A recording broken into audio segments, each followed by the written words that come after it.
Let love be genuine. Hate what is evil.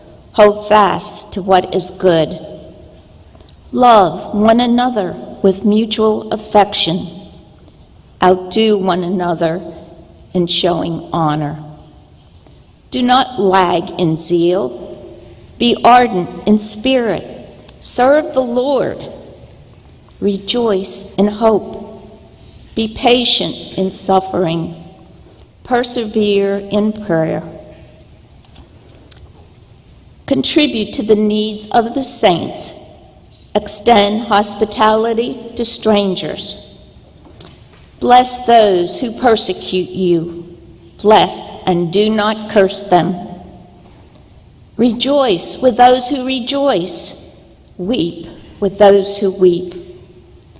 Live in harmony with one another. Do not be haughty, but associate with the lowly. Do not claim to be wiser than you are. Do not repay anyone evil for evil, but take thought for what is noble in the sight of all. If it is possible, so far as it depends on you, live peacefully with all. This is the word of the Lord. Thanks be to God.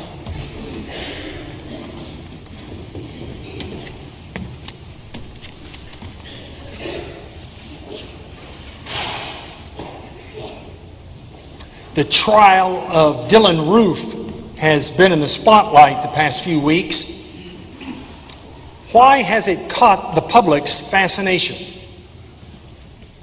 Perhaps it is the fear that we're sliding backwards rather than making progress towards solving our nation's problem with racism. Or it could be the dismay over the rise of white nationalist groups. Maybe it's the anxiety regarding young men being radicalized over the internet by hate-filled speech. Or very disturbing thought that a young white man could sit through an entire Bible study and then murder the very people who had welcomed him. What went so terribly wrong? If you have children or grandchildren, you worry about the dark influences on their lives and whether one of them might break in the wrong direction.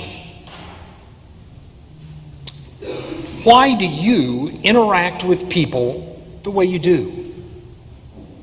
How much of your behavior is based on what your parents taught you and the way they raised you? How much is based on defiance to the way your parents raised you?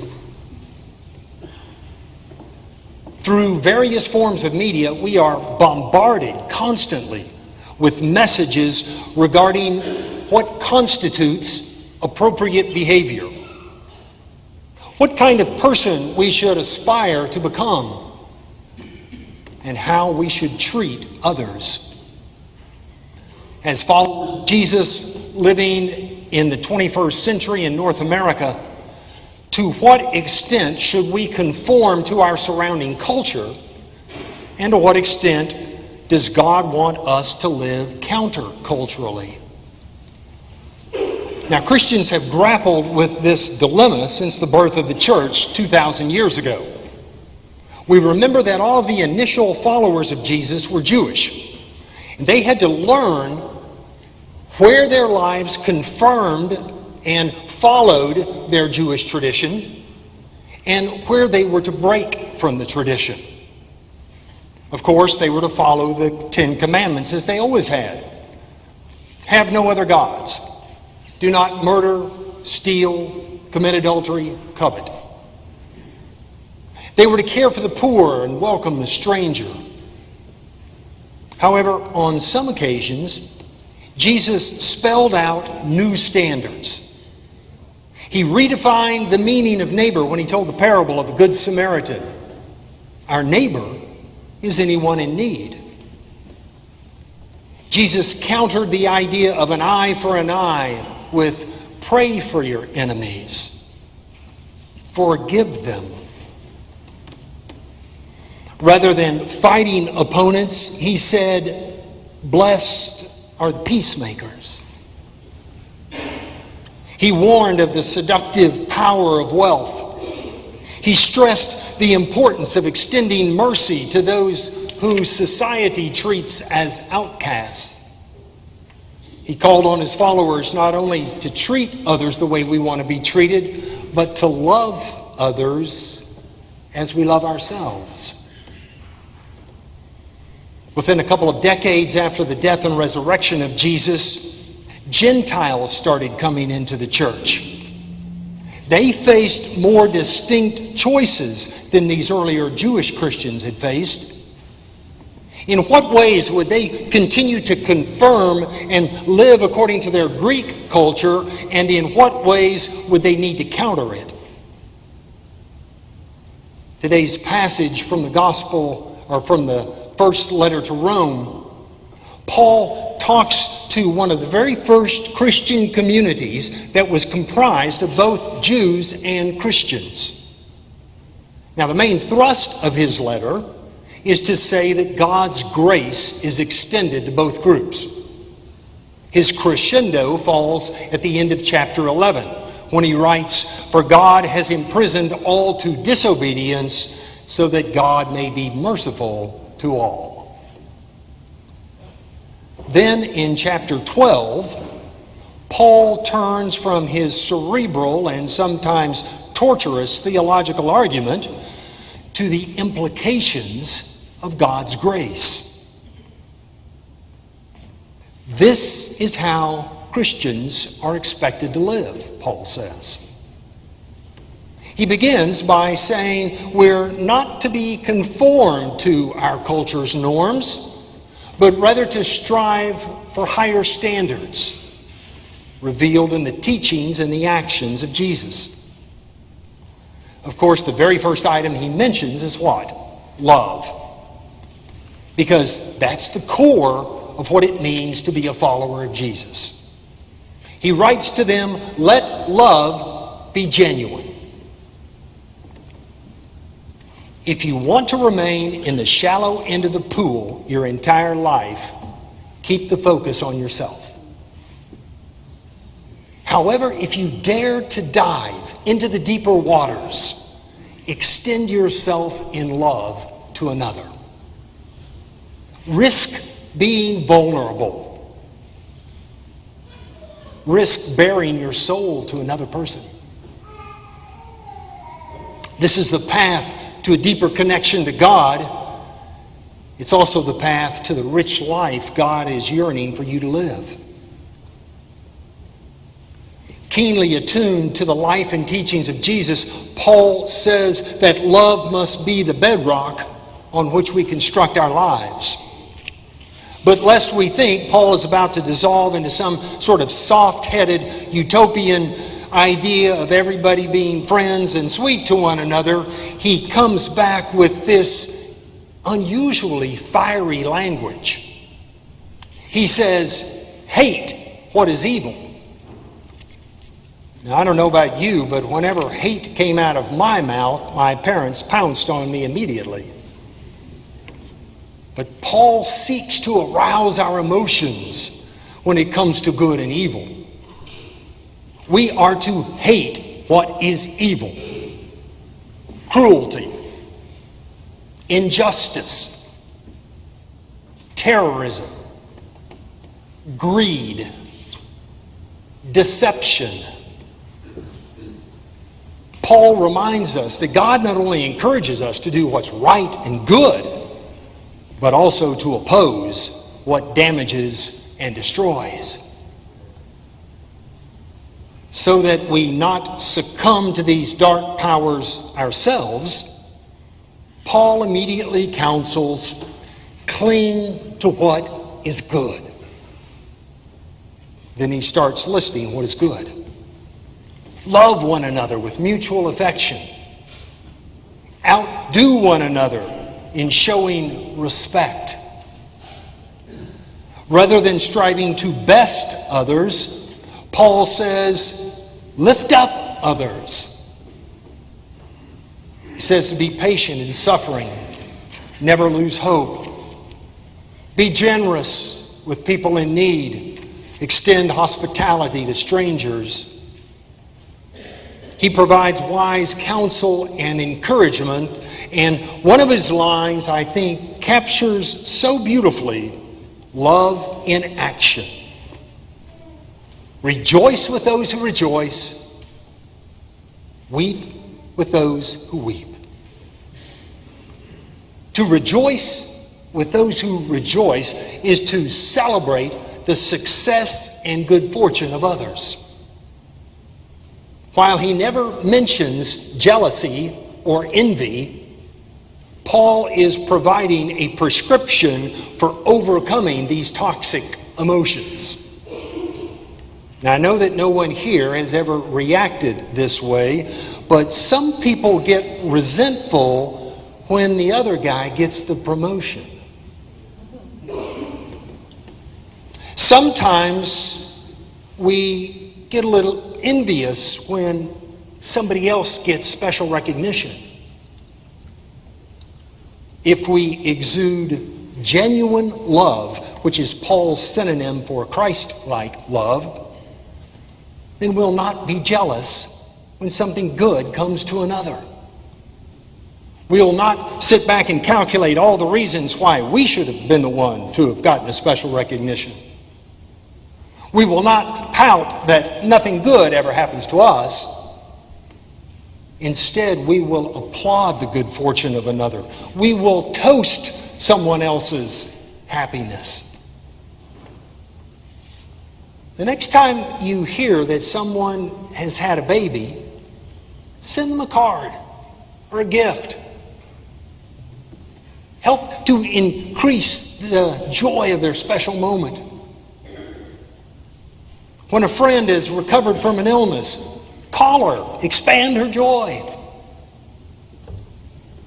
When you know a couple is going to have a special anniversary, enhance their celebration in some way. Jesus enjoyed celebrating a fine meal with his friends to such an extent that his critics called him a glutton and a drunkard. That should remind us that there is nothing spiritual in being a dour spoil sport, but there is heaven-sent holiness in celebrating joy.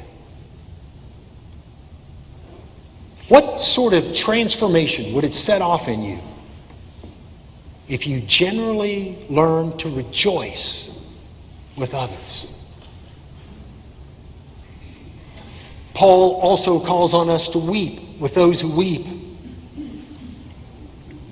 Sooner or later, we learn that life will give us disappointments, defeats, suffering.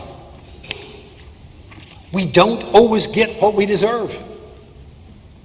Sometimes we give our very best effort and still we fail.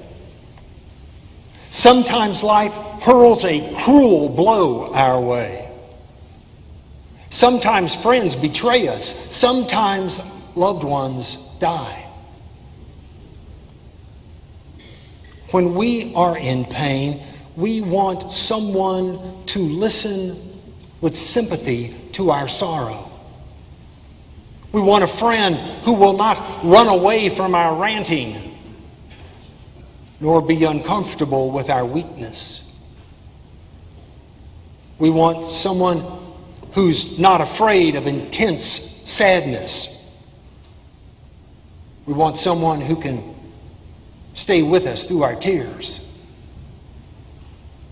Genuine love is compassionate. And compassion dares to feel the pain of another. Author Sue Monk Kidd writes, "When compassion wakes up in us, we find ourselves more willing to become vulnerable. We open our lives to the suffering of another. We feel their heart bleeding into ours. We catch their tears. We relieve their pain as much as we are able, and by relieving theirs, we relieve God's.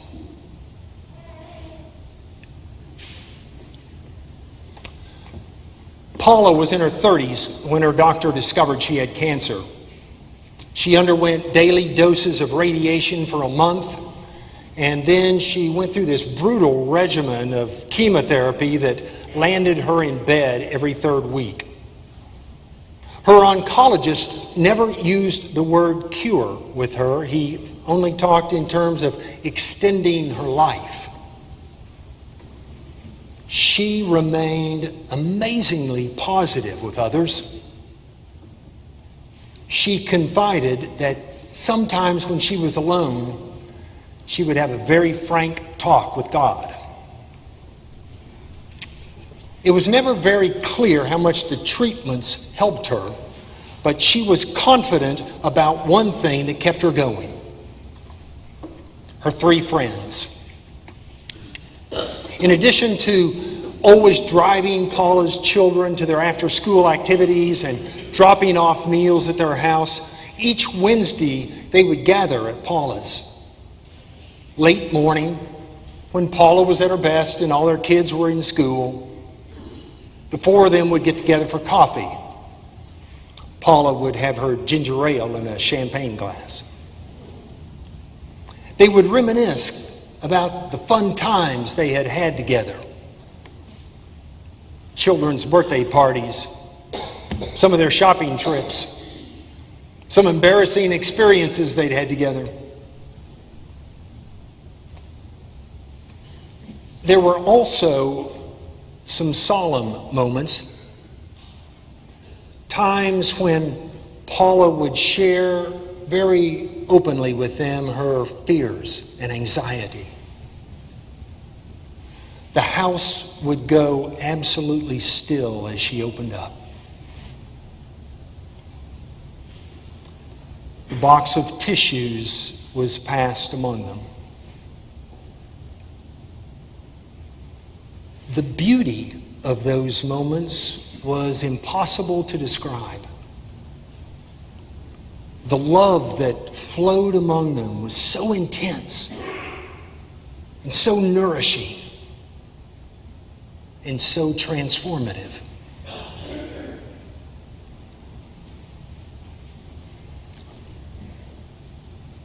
When Paula's body finally gave out, it was very hard on the 3. They took it very hard. It rocked their lives. They said they would not wish such grief on anyone. But they also said they would not trade that experience for anything. Because their times together of rejoicing and weeping were among the holiest moments they had ever known.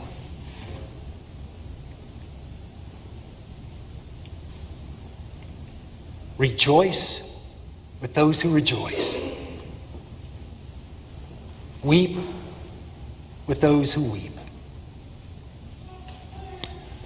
I wonder what would happen if you taped that one verse to your mirror, and every day you went out to meet the world with those words ringing in your ears.